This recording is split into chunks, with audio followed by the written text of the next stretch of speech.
नमस्कार दोस्तों, मैं ओनिक आपका दोस्त। मैं आज आपको, जैसा कि आपने थंबनेल में देखा होगा कि आप एक मरीज को कैसे ठीक कर सकते हैं, लेकिन आप एक मरीज को बिल्कुल ठीक कर सकते हैं या उसकी ठीक होने में आप कहीं ना कहीं उसकी मदद कर सकते हैं। अब हम जानेंगे कि उस हॉस्पिटल में एडमिट मरीज को कैसे ठीक करने में मदद कर सकते हैं।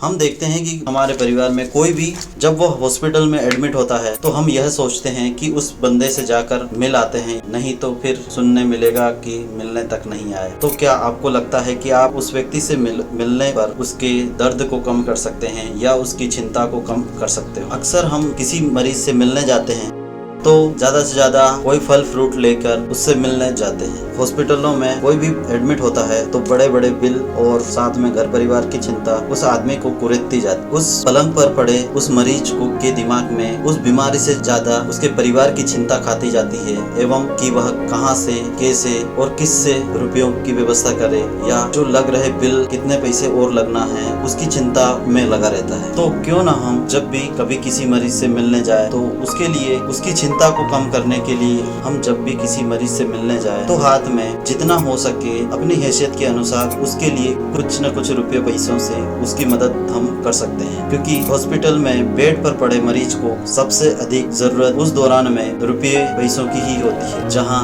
मात्र घंटे घंटे पर वहां बड़े बड़े बिल बनते हैं। तो क्यों ना उस परिवार के लिए या उस मरीज के लिए भी हम जितनी मदद हो सके हम 150 से लेकर 1500, 2000, 3000 या 5000 जहां तक हो सके अब उसके लिए एक दवा के रूप में काम करेगी और वह बहुत जल्दी स्वस्थ होकर आपके सामने होगा। हम अक्सर देखते हैं कि हम किसी शादी ब्याह या किसी भी अन्य प्रोग्राम में जाते हैं तो लिफाफा या गिफ्ट लेकर जाते हैं, तो वहाँ के लिए तो हम 101, 501 या 1001 व्यवहार के रूप में देते हैं। तो वहाँ तो हम यह सोचते हैं कि यह हमारा व्यवहार है, तो हॉस्पिटल है उस व्यक्ति के लिए क्यों नहीं व्यवहार बनाए, क्योंकि बीमारी किसी को बताकर नहीं आती है। बीमारी कभी भी किसी भी समय किसी को भी आ सकती है, इसलिए मदद की जरूरत किसी को भी पड़ सकती है और कभी भी पड़ सकती है, क्योंकि एक दिन वह भी दिन आएगा जिस दिन हम होंगे उस अस्पताल के बिस्तर पर और हमें भी उस बड़े बड़े बिल को चुकाने के लिए रुपयों की जरूरत होगी। तो वही मदद जो हमने की थी, अगर वही मदद आपको मिल जाए तो आपको कितना सुकून मिलेगा आप खुद भी महसूस कर सकते हैं। और हम यह भी ध्यान रखें कि जब हमारी